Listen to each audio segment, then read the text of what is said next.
আসসালামু আলাইকুম। আমন্ত্রণ জানাচ্ছি আজকে এপিসোডটি দেখার জন্য। আশা করছি কাছে দূরে সবাই অনেক বেশি ভালো আছেন। 3 ধরনের কাবাব রেসিপি শেয়ার করব। যারা পোড়া পোড়া কাবাব খেতে পছন্দ করেন তাদের জন্য আজকের এই ভিডিওটি অসম্ভব ভালো লাগবে। তো প্রথমে আমি তাওয়া কাবাব তৈরি করব, তারপর শামি কাবাব এবং সবশেষে চাপলি কাবাব তৈরি করব। তো রেসিপিগুলো যদি ভালো লাগে তাহলে লাইক, কমেন্ট ও শেয়ার করে পাশে থাকতে পারেন এবং চ্যানেলটাকে সাবস্ক্রাইব করে নিতে পারেন নিত্য নতুন রেসিপি দেখার জন্য। প্রথমে তাওয়া কাবাব তৈরি করার জন্য এখানে 300 গ্রামের মতো মাংস নিয়ে নিলাম। হাড় এবং চর্বি ছাড়া মাংস আমি একটা মিক্সার জারে করে কিমা করে নিয়েছি। তবে চাইলে একটা নাইফের সাহায্যেও কিমা করে নেওয়া যেতে পারে। পেঁয়াজ কুচি দিয়ে দিলাম, 2 টেবিল চামচ পরিমাণ আদা রসুনের পেস্ট, গরম মশলা গুঁড়ো 1 চা চামচ, শুকনো মরিচের গুঁড়ো 1 চা চামচ, জিরে গুঁড়ো 1 চা চামচ এবং ধনে গুঁড়ো 1 চা চামচ দিয়ে দিলাম।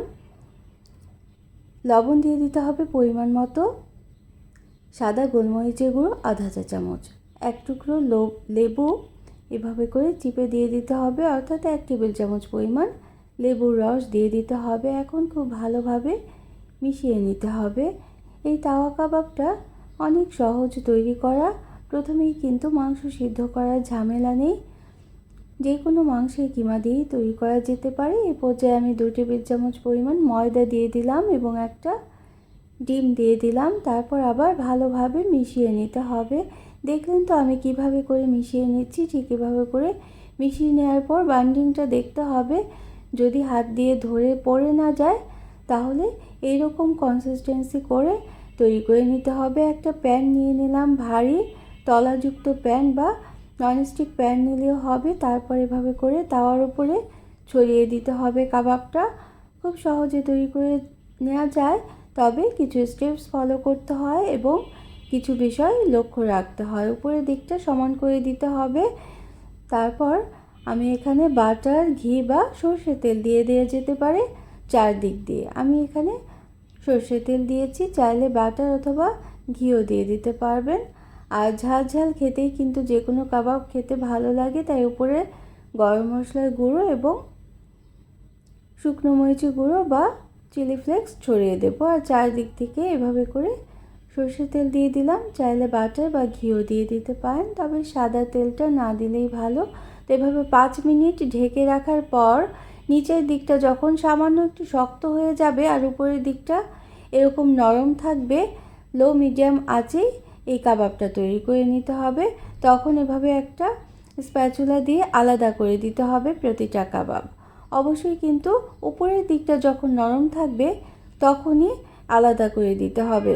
যদি সম্পূর্ণটাই শক্ত হয়ে যায় তাহলে কিন্তু আলাদা করা যাবে না, এবং নিচের দিকটা যখন সামান্য শক্ত হবে তখনই আলাদা করে দিতে হবে। অর্থাৎ 5 মিনিট প্রথমে রান্না করে নেওয়ার পর তারপর এভাবে আলাদা করে দেওয়ার পর ঢেকে রাখতে হবে প্রায় 20 মিনিটের মতো। তবে 20 মিনিট ঢেকে রাখার মাঝেও মাঝে মাঝে খুলে আমি এভাবে উল্টে পাল্টে দিয়েছি।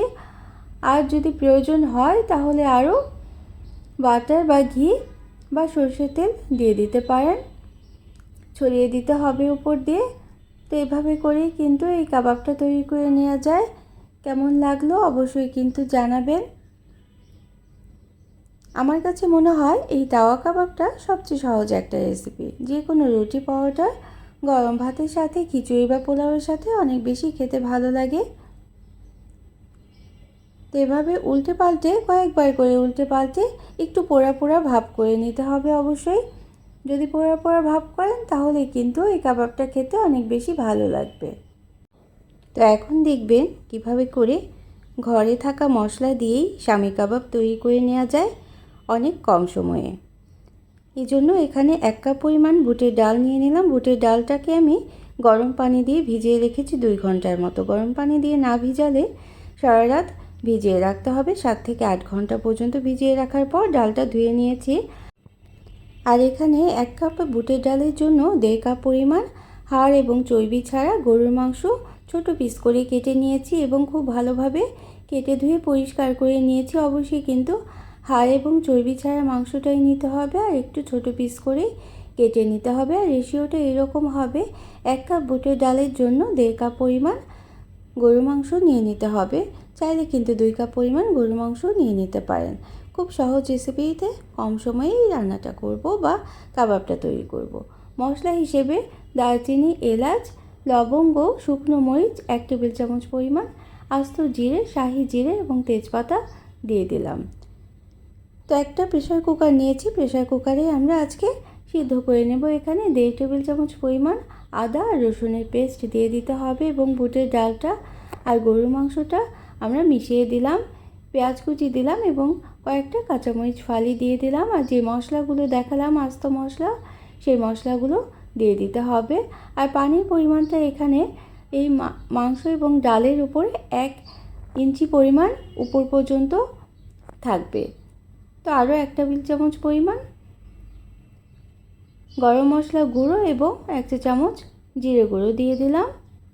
তো এখন দেখলেন তো ঠিক এরকম অল্প পানি দিতে হবে প্রেসার কুকারে যদি রান্নাটা করেন। আর যদি নর্মাল হাঁড়িতে রান্না করেন তাহলে পানির পরিমাণটা আরও বেশি দিতে হবে।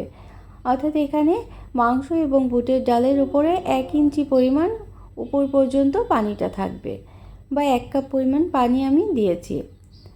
পানিটা যদি খুব বেশি দিয়ে দেন তাহলে পানি বেশি হলে কাবাবটা কিন্তু অবশ্যই সুন্দর হবে না। প্রয়োজন মতো লবণ দিয়ে দিলাম 1 চা চামচ পরিমাণ। তো এখন প্রয়োজন মতো যে কটা সিটিতে ভালোভাবে সিদ্ধ হয় ঠিক সেইভাবেই করেই সিদ্ধটা করে নিতে হবে। আমার 4 থেকে 5টা পরিমাণ সিটি লেগেছিল। তো সিটি দেওয়ার পর আমি চাপ দিয়ে দেখেছি মাংস এবং ডালটা খুব সুন্দরভাবে সিদ্ধ হয়ে গিয়েছে, কিন্তু এভাবে করে পানি রয়ে গিয়েছে। আর পানিটা কিন্তু এভাবে করে ঢাকনাটা খুলে শুকিয়ে নিতে হবে। যদি সম্পূর্ণ পানিটা ঢাকনা দিয়ে শুকিয়ে নিতে চান তাহলে নিচে পোড়া লেগে যেতে পারে। আর এর জন্যই আমি ঢাকনাটা খুলে পানিটা শুকিয়ে নিয়েছি, শুকনো শুকনো করে নামিয়ে নিয়েছি। হাঁড়িতে যদি এভাবে করে সিদ্ধ করেন তাহলেও কিন্তু এভাবে শুকনো শুকনো করেই সিদ্ধ করে নামিয়ে নিতে হবে। একটা মিক্সার জার নিয়ে নিলাম, মিক্সার জারে অল্প অল্প করে ডাল এবং মাংসটা কিমা করে নিতে হবে বা পেস্ট তৈরি করে নিতে হবে। আস্ত মশলাগুলো আমি সরিয়ে রাখলাম। আর যদি চান তাহলে পাটায়ও কিন্তু শিল পাটায়ও কিন্তু এভাবে করে বেটে ডাল এবং মাংসটা বেটে নিতে পারেন। তো এভাবে করে একেবারে মিহি করেই কিন্তু বাটা যাবে না, একটু ছোবা ছোবা থাকবে, তাহলে কিন্তু কাবাবটা খেতে অনেক বেশি সুস্বাদু মনে হবে। তো এই পর্যায়ে আমি আরও কিছু উপকরণ দিয়ে দেব। পেঁয়াজ বেরেস্তা আমি করে রেখেছি আগেই, এই পেঁয়াজ বেরেস্তাটা কিন্তু অবশ্যই দেওয়ার চেষ্টা করবেন। আর একটা ডিম মিশিয়ে দিলাম। আর যদি খুব বেশি শুকনো শুকনো থাকে তাহলে 2টো ডিমও চাইলে দিতে পারেন। ধনেপাতা কুচি দিয়ে দিলাম। তো এই পর্যন্ত যারা দেখলেন একটা লাইক দিতে ভুলে গিয়েছেন, অবশ্যই একটা লাইক দিয়ে দিতে পারেন, প্রয়োজনে কমেন্ট করতে পারেন আর শেয়ার করতে পারেন ফ্রেন্ডস অ্যান্ড ফ্যামিলির সাথে। আর যারা প্রথম ভিজিট করছেন তারা চাইলে চ্যানেলটিকে সাবস্ক্রাইব করে বেল বাটনটাকে একটা প্রেস করে রাখবেন, তাহলে নোটিফিকেশন পেয়ে পরবর্তী রেসিপিগুলো দেখে নিতে পারবেন। তো দেখলেন তো এইভাবে করে যদি প্রেসার কুকারে কাবাবের মাংস এবং ডালটা সিদ্ধ করে নেন তাহলে আমাদের অনেক সময়ই কিন্তু বেঁচে যাবে। তো এরকম নরম করে, তবে খুব বেশি নরম করা যাবে না, মেখে নিতে হবে। মেখে নেওয়ার পর হাতে প্রথমে একটা বল তৈরি করে নিতে হবে, তারপরে চাপ দিয়ে দিয়ে আস্তে আস্তে এই কাবাবটা তৈরি করে নিতে হবে। হাতে কিন্তু অবশ্যই তেল বা পানি মিশিয়ে নিতে হবে। হাতে আমি তেল মিশিয়ে কাবাবগুলো তৈরি করে নিয়েছিলাম। না খুব বেশি বড় না খুব বেশি ছোট করে কাবাবটা তৈরি করে নিতে হবে। খুব বেশি করে ছোট করে যদি কাবাবটা তৈরি করে নেন তাহলে কিন্তু ভেঙে যেতে পারে। তো অনেকের কাছেই এই কাবাবটা তৈরি করা অনেক কঠিন মনে হয়, ভেঙে যায় ভাজার সময়। তো আজকে আমি যে রেসিপিটা শেয়ার করলাম ঠিক এভাবে করে যদি এই উপকরণগুলো দেন তাহলে কিন্তু তেলে দেওয়ার পর অবশ্যই ভেঙে যাবে না এই কাবাবটা। শামী কাবাবটা তেলটা খুব ভালোভাবে গরম করে নিতে হবে। আর যেই প্যানে আমরা ভাজবো সেই প্যানটাকেও তেলে করে নিতে হবে। তেলটা গরম করে নিয়ে তারপর অল্প অল্প করে কাবাব দিয়ে দিতে হবে। আমি 4টা করে কাবাব দিয়ে কিছু কাবাব ভেজে নিয়েছি এবং কিছু কাবাব আমি ফ্রোজেন করে রেখেছি, একটা প্লেটে ছড়িয়ে দিয়েছি। তারপর ডিপ ফ্রিজে রেখেছিলাম এবং তারপর নামিয়ে একটা বক্সে করে সংরক্ষণ করেছি এই কাবাবটা। তো যারা প্রথম ভিজিট করছেন তারা চাইলে চ্যানেলটিকে সাবস্ক্রাইব করে বেল বাটন প্রেস করে অল অপশনটা সিলেক্ট করে সাথে থেকে যেতে পারেন। নিত্য নতুন এরকম রেসিপি পাওয়ার জন্য।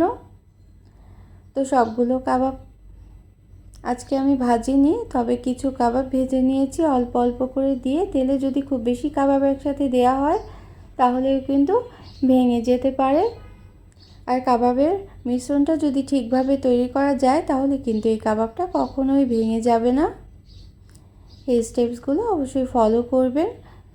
যে কোনো খিচুড়ি বা পোলাওয়ের সাথে অনেক বেশি ভালো লাগে এই কাবাবটা। তো এরপরে আমরা চাপলি কাবাব শেয়ার করব। চাপলি কাবাব তৈরি করার জন্য আমি কিমা তৈরি করে নিয়েছি। এখানে 250 গ্রামের মতো কিমা আমি তৈরি করে নিয়েছি একটা মিক্সার জারে বা চপারে করে। তো প্রথমে লবণ দিয়ে এভাবে মেখে রাখতে হবে, প্রায় 10 মিনিটের মতো মেখে রাখতে হবে। আর কিমাটা কিন্তু খুব ভালোভাবে তৈরি করে নিতে হবে। কিমাটা যদি ভালোভাবে তৈরি করে নেওয়া না হয় তাহলে কিন্তু এই কাবাবটা তৈরি করা ভালো হবে না। তো আস্ত কিছু মশলা দিয়েই কিন্তু এই কাবাবটা তৈরি করে নিতে হবে। এখানে 1 টেবিল চামচ পরিমাণ আস্ত জিরে, 1 টেবিল চামচ আস্ত ধনে, 1 টেবিল চামচ মৌরি দিয়ে দিলাম এবং 1 টেবিল চামচ চিলি ফ্লেক্স দিয়ে দিয়েছি। এখন বেসন নিয়ে নিতে হবে। এখানে আধা কাপ পরিমাণ বেসনের কাঁচা গন্ধটা চলে যাওয়ার জন্য ভেজে নিতে হবে। নিচে হালকা তাপে ভেজে নিতে হবে। খুব বেশি তাপে যদি ভেজে নেন তাহলে কিন্তু পুড়ে যেতে পারে। প্রায় 7 থেকে 8 মিনিট সময় নিয়ে বেসনটা ভেজে নিতে হবে। এই চাপলি কাবাবে উপকরণগুলি হলো আস্ত মশলাটা গুঁড়ো করে নিয়ে বা আধা ভাঙা করে নিয়ে তারপর মিশিয়ে নিতে হবে। পুরোপুরি গুঁড়ো করে কিন্তু মশলাটা মিশিয়ে নেওয়া যাবে না, অর্থাৎ আমি হালকা করে তাপ দিয়ে আধা ভাঙা করে মশলাটা তৈরি করে নিয়েছিলাম। আর এখানে কিমার সাথে আমি আরও দিয়ে দিচ্ছি পেঁয়াজ কুচি 2 চা চামচ পরিমাণ, আদা রসুনের পেস্ট এবং কাঁচামরিচ কুচি, আর ধনে গুঁড়ো 1 চা চামচ পরিমাণ দিলাম এবং গরম মশলা গুঁড়ো 1 চা চামচ পরিমাণ দিলাম।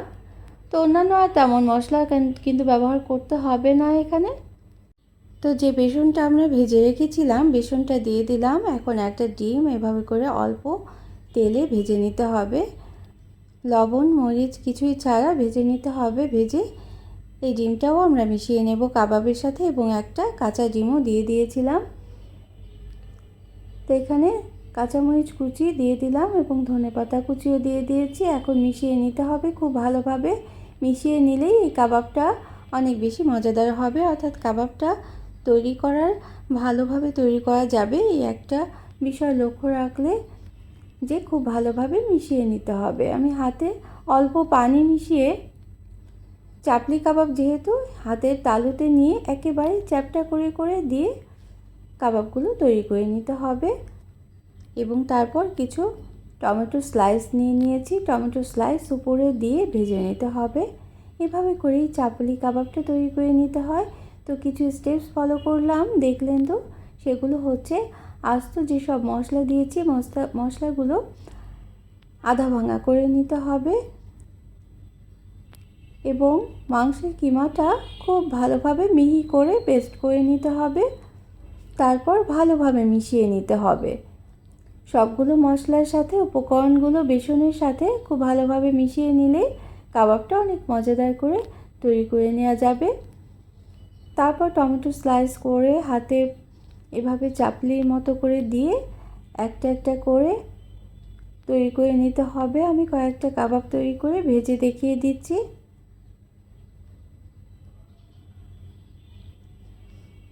এই কাবাবটা তৈরি করাও কিন্তু আমার কাছে অনেক বেশি সহজ মনে হয়। তবে ওই যে বললাম কিছু স্টেপস যদি ফলো করা না হয় তাহলে কিন্তু কাবাবটা খেতে ভালো লাগবে না এবং তৈরি করাও সহজ হবে না। অবশ্যই কিন্তু হাতে তেল বা পানি মিশিয়ে কাবাবগুলো মসৃণ করে তৈরি করে নিতে হবে এবং তারপর শ্যালো ফ্রাই করে নিতে হবে। ডুবো তেলে ভাজার কিন্তু কোনো দরকার নেই, তাহলে কিন্তু উপরের দিকটা এবং নিচের দিকটা খুব ভালোভাবে পোড়া পোড়া হবে এবং খেতেও ভালো লাগবে। তো এভাবে করে তৈরি করে রাখতে পারেন। ডিপ ফ্রিজে যদি সংরক্ষণ করেন পরেও কিন্তু নামিয়ে খেয়ে নিতে পারবেন। তো অল্প তেলে আমি ভেজে নেব এবং তেলটাকে খুব ভালোভাবে গরম করে প্যানটাকে তেলে করে নিয়েছি। তারপর একটা একটা করে কাবাব দিয়ে দিয়েছি। লো মিডিয়াম আঁচে কাবাবগুলো ভেজে নিতে হবে। খুব বেশি তাপে কিন্তু ভাজা যাবে না, তাহলে পুড়ে যেতে পারে। তো একটু সময় নিয়ে ভেজে নিতে হবে। যেহেতু বিফ ভাজতে কিন্তু আমরা জানি একটু সময় লাগে বিফ সিদ্ধ হতে, আর এই জন্যই একেবারে লো মিডিয়াম আঁচে ভেজে নিতে হবে। তো আজকের 3টি কাবাব রেসিপি কেমন লাগলো অবশ্যই কিন্তু কমেন্ট করে জানাবেন। সবার সুন্দর সুন্দর কমেন্ট পড়তে অনেক বেশি ভালো লাগে। অন্য কোনো দিনে অন্য কোনো রেসিপি নিয়ে আসবো। সেই পর্যন্ত সবাই অনেক বেশি ভালো থাকবেন। Thanks for watching. Allah Hafiz.